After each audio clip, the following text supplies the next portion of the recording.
अच्छा এহে আহি গলো এয়া অৰুণাচল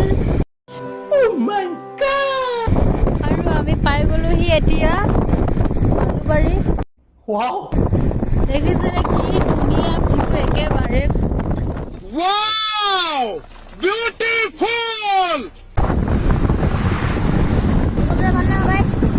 क्या बात है सर, क्या बात है सर। গাইছ আহি আহি পাই গলোহি টাফ্ৰডা ৰিজৰ্ট। क्या बोला तूने? Welcome to টাফ্ৰডা ৰিজৰ্ট। Wow, nice। এটাই ভাল লাগিছে আন দিনাৰ দৰে যে আজি অলপ হলে মানে খালী আছে। लेकिन एक सेकंड सॉरी सॉरी अगर तुम लोग नए हो तो सब्सक्राइब करो, वो जो लाल वाला बटन है उसके साथ स्कैम करो या फिर महफिल जमाओ, मुझे नहीं पता, बस क्लिक हो जाना चाहिए।